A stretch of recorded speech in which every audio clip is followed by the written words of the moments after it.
Sou uma mulher de 27 anos e até recentemente ainda morava em casa com meus pais. Não por escolha. Se dependesse de mim, eu teria ido embora anos atrás. Mas toda vez que eu tentava economizar dinheiro e fazer um plano, eles encontravam uma maneira de me manter presa. Eles controlavam tudo sobre mim: meu dinheiro, meu tempo, meu espaço pessoal. Eu tinha que ser estratégica se quisesse escapar.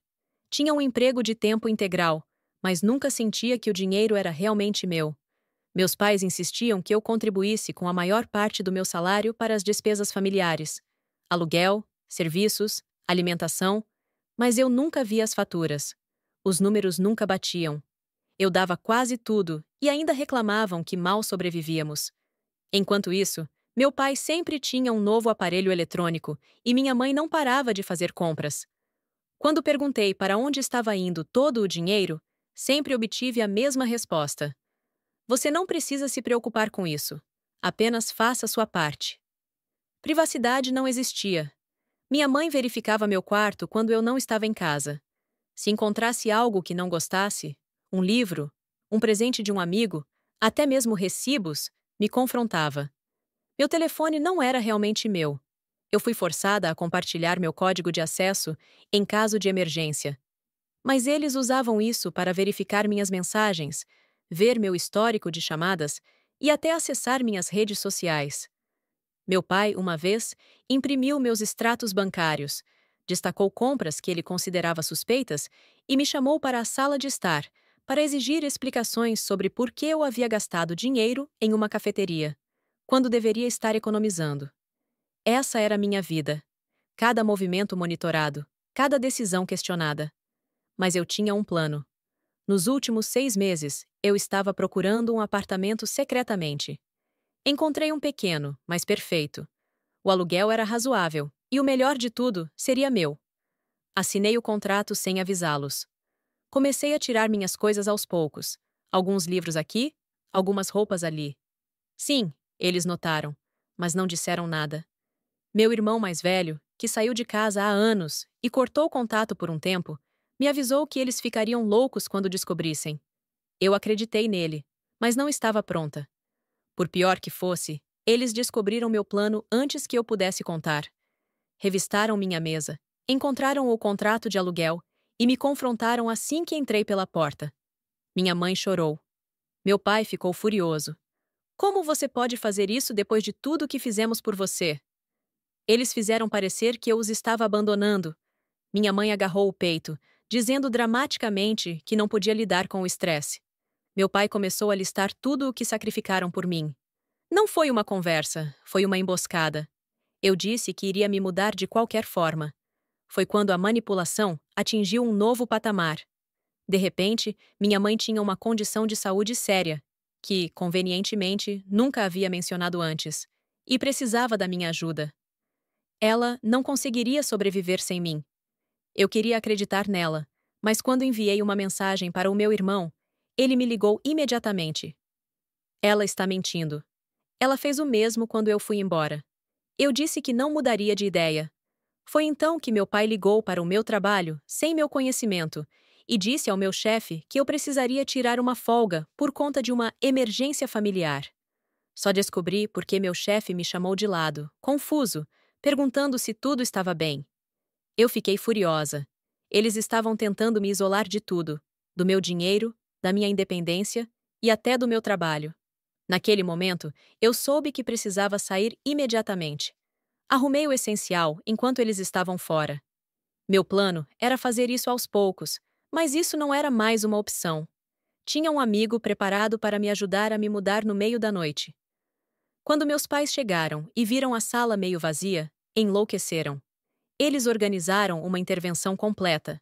Chamaram parentes, me forçaram a sentar na sala de estar enquanto todos me davam sermões sobre como eu estava sendo egoísta, como estava destruindo o coração da minha mãe, como nenhuma filha decente abandonaria os pais assim. Mas eu não cedi. Eles gritaram, choraram, me chamaram de ingrata, traidora, louca. Disseram que eu estava cometendo um grande erro e que me arrependeria. Fui embora às 2 da manhã com meu amigo. Não respondi às ligações nem aos gritos deles. Naquela primeira noite no meu apartamento, eu sentei no chão, cercada de caixas. O lugar estava silencioso. Ninguém checava meu telefone. Ninguém monitorava minhas despesas. Ninguém vasculhava minhas coisas. Pela primeira vez na minha vida, eu era livre. Nos primeiros dias, o silêncio era estranho. Mas me acostumei rápido. Comecei a me acomodar, a desempacotar o pouco que tinha trazido. Eu podia comprar comida sem que ninguém checasse meus recibos. Eu podia simplesmente respirar. O apartamento era pequeno, mas era meu. Então começaram as chamadas. Centenas delas. Chamadas perdidas, mensagens de voz, textos. Meus pais me imploravam para voltar. Precisamos conversar. Depois veio a culpa. Você está destruindo o coração da sua mãe. Ela não dorme, não come. Então a raiva. Você é ingrata. Você foi manipulada. As mensagens não paravam. Bloqueei os números deles. Eles começaram a ligar de números desconhecidos. Bloqueei esses também. Então vieram os e-mails. Eu ignorei tudo. Pela primeira vez na vida, eu tinha controle sobre quem podia entrar em contato comigo. Achei que eventualmente desistiriam. Eu os subestimei. Eles me encontraram algumas noites depois. Ouvi batidas na porta. Não eram batidas normais. Eram golpes fortes e repetitivos. Olhei pelo olho mágico. Eram meus pais. Não abri. Meu pai começou a gritar ordens do outro lado da porta. Minha mãe chorava, dizendo que estava tendo um ataque cardíaco. Implorou para eu abrir só por um segundo. Meu pai bateu de novo. Minha mãe soluçava, dizendo que precisava de ajuda. Eu pensei que já tinha feito isso antes, quando meu irmão se mudou, quando ele queria que eu ficasse em casa em vez de ir trabalhar. Quando eu precisava vencer uma discussão, mas eles ainda não pararam. Depois de quase uma hora disso, meus vizinhos, algumas pessoas saíram e olharam para o corredor, murmurando entre si. Eu senti que meus próprios pais estavam presos, fazendo uma cena do lado de fora da minha casa. Peguei meu telefone e liguei para ir à polícia. Fiquei na porta ouvindo, enquanto meus pais continuavam com o teatro. Quando a polícia finalmente chegou, ouvi o choro da minha mãe, que passou de dramático para estar sob controle.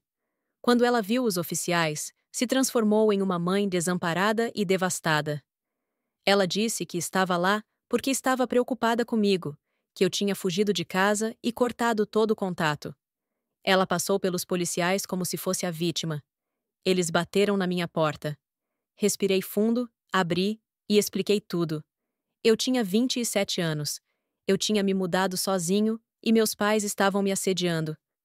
Contei a eles sobre as chamadas infinitas, a falsa emergência e como eles estavam batendo na minha porta por quase uma hora.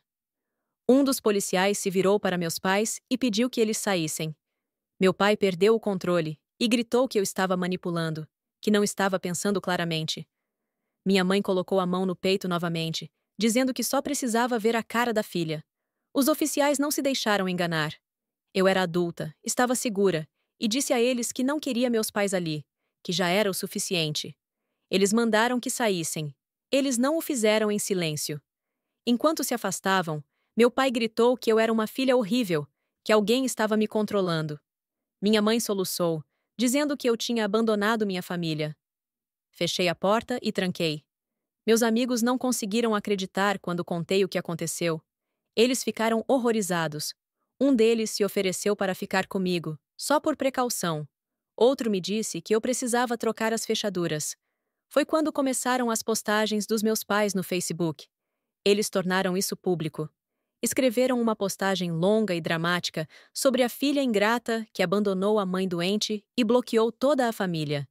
Pintaram-me como uma pessoa sem coração, irresponsável e manipulada. Os comentários estavam cheios de apoio da família e amigos. Até pessoas que mal conhecia me atacaram. Minha caixa de entrada explodiu com mensagens de tios, primos e até parentes distantes com quem não falava há anos. Alguns exigiam uma explicação. Outros diziam que eu tinha que me desculpar. Alguns apenas enviaram longos parágrafos cheios de culpa, falando sobre como a família deve sempre ficar unida. Ignorei tudo. Meu irmão era o único do meu lado e me disse que foi exatamente isso que aconteceu quando ele saiu de casa. Meus pais estavam seguindo o mesmo roteiro. Eu tinha feito a coisa certa, mas comecei a duvidar de mim mesma. Perguntei-me se tinha sido muito dura, se ao menos tivesse falado com eles. Mas então me lembrei da porta tremendo, dos gritos, da manipulação. Não, eu tomei a decisão certa. Mas sabia que isso ainda não tinha acabado. Pensei que bloquear seus números e ignorar o drama no Facebook seria o suficiente para isso parar. Eu estava errada. Começou com coisas pequenas. Percebi que não estava recebendo e-mails importantes, contas, extratos bancários, incluindo um novo cartão de débito que havia solicitado. No início, pensei que fosse apenas um atraso. Então, recebi um e-mail sobre uma solicitação de cartão de crédito. Mas eu nunca havia solicitado nada. O endereço no pedido não era meu, era dos meus pais. Eles estavam tentando abrir um cartão de crédito em meu nome. Liguei imediatamente para o banco, comuniquei a fraude e cancelei o pedido antes que fosse aprovado. Congelei meu crédito e ativei alertas em todas as minhas contas. Pensei que esse seria o fim. Mais uma vez, subestimei meus pais. Poucos dias depois, meu chefe me chamou ao escritório. Parecia preocupado. Não fazia ideia do motivo, até que alguém me disse que um e-mail havia sido enviado para o RH. Dizia que eu era mentalmente instável, que havia fugido de casa e precisava ser vigiada. Foi meu pai quem escreveu um longo e dramático e-mail de aviso, dizendo que eu estava em um mau estado mental e que minha família estava preocupada com minha segurança. Ele até sugeriu que meu empregador interviesse. Fiquei ali, processando tudo. Tive que explicar para meu chefe que meus pais estavam me controlando, que eu havia me mudado para escapar deles, e que isso era apenas mais uma tentativa desesperada de me fazer voltar. Meu chefe me ouviu, assentiu e disse que o RH já suspeitava do e-mail. Parecia agressivo demais, mas queriam falar comigo antes de descartá-lo. Tive sorte que meu trabalho me apoiou, mas o fato de que meus pais agora estavam tentando sabotar minha carreira mudou tudo. Liguei para eles. Sabia que iriam negar, mas queria que ouvissem da minha boca que eu sabia o que estavam fazendo. Minha mãe atendeu e começou a chorar. Meu pai pegou o telefone, fingindo estar ofendido por eu estar acusando-os de algo assim. Disseram que eu não tinha ideia do que estava falando, que talvez eu estivesse confusa, que talvez outra pessoa estivesse tentando roubar minha identidade. Mentira após mentira. Eu os interrompi e disse que, se continuassem interferindo na minha vida, eu apresentaria queixa contra eles. Silêncio. Então vieram as desculpas, que não estavam tentando me machucar, que só queriam me proteger de cometer um erro, que estavam apenas tentando entrar em contato porque me amavam. Eu desliguei. No dia seguinte, eles intensificaram sua campanha nas redes sociais. Agora, eu não era apenas a filha ingrata que abandonou a mãe doente. Agora, eu era manipulada e mentalmente instável. Postagens vagas diziam que estavam perdendo sua filha para influências externas e que não desistiriam. Parentes começaram a me ligar sem parar. Minha tia me deixou uma mensagem de voz, dizendo que eu tinha que voltar para casa e consertar isso antes que fosse tarde demais. Um primo me enviou uma mensagem dizendo que pelo menos eu deveria falar com eles. Eu bloqueei todo mundo. Não ia jogar o jogo deles. Comecei a investigar ordens de restrição. Eu não tinha certeza se o comportamento deles se qualificava, mas algo me dizia que isso ainda não tinha acabado. Mas eu precisava saber minhas opções. Fui ao banco e mudei todas as minhas perguntas de segurança e senhas.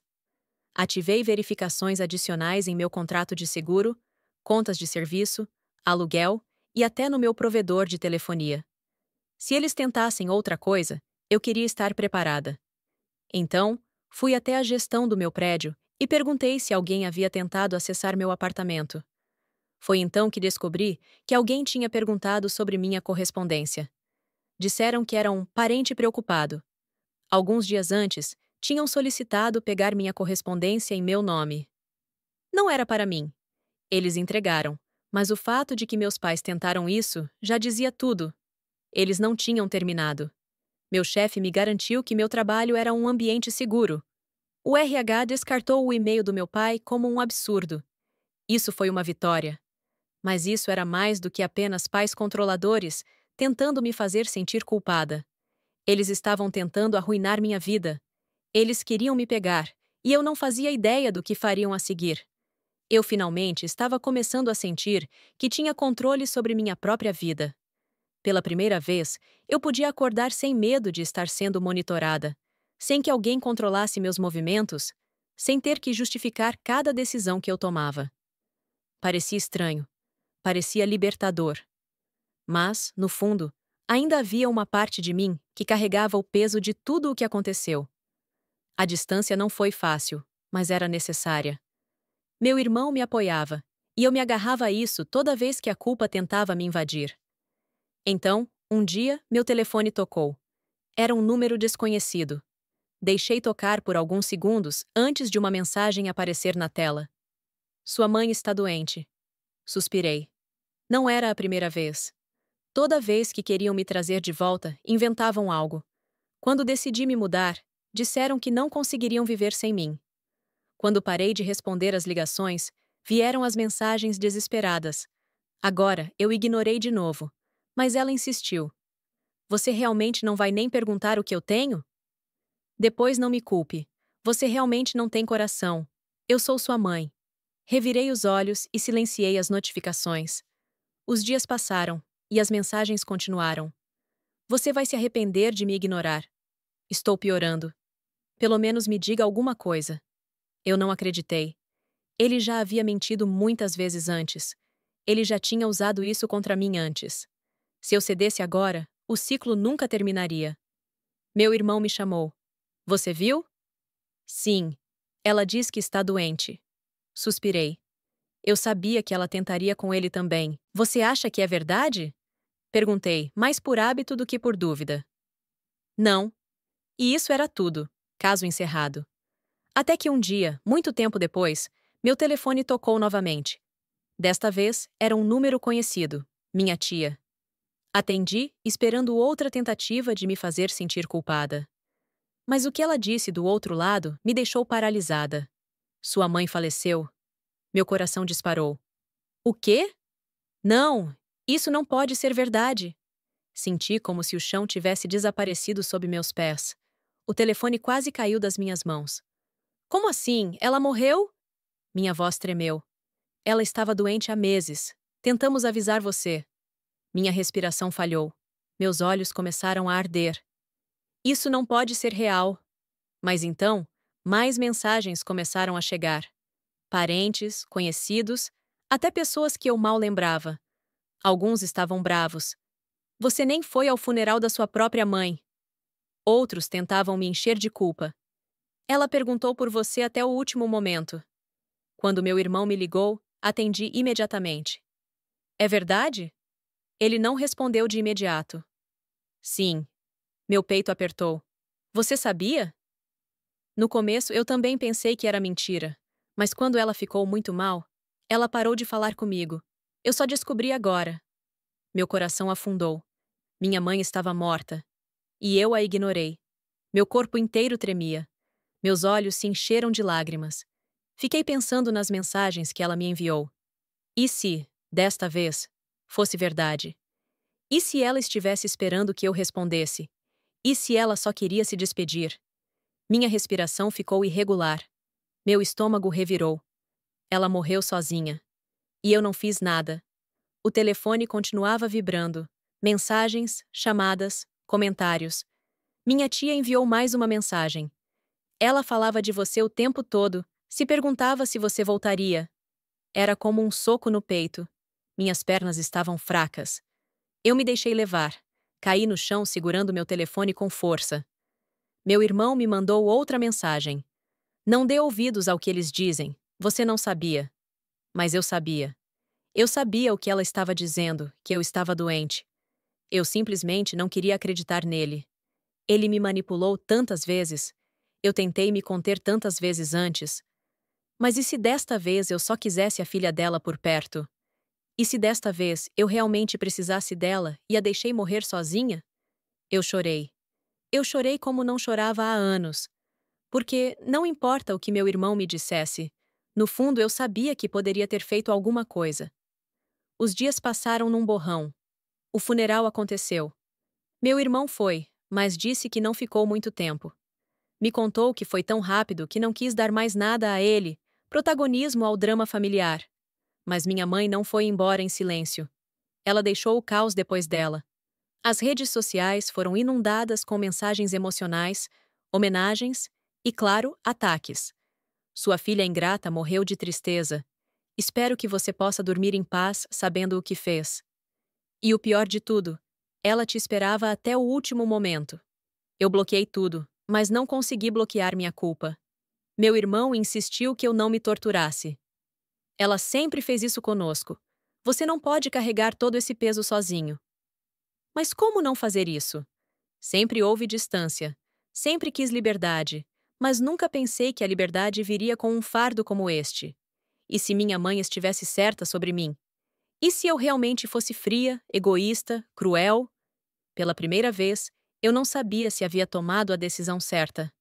Pela primeira vez, minha liberdade parecia uma punição e não uma vitória. Finalmente, escapei de seu controle.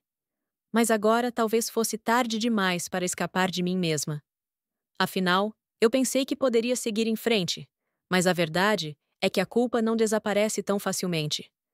Ela se apega a você, se infiltra em cada pensamento, em cada silêncio, em cada momento de solidão.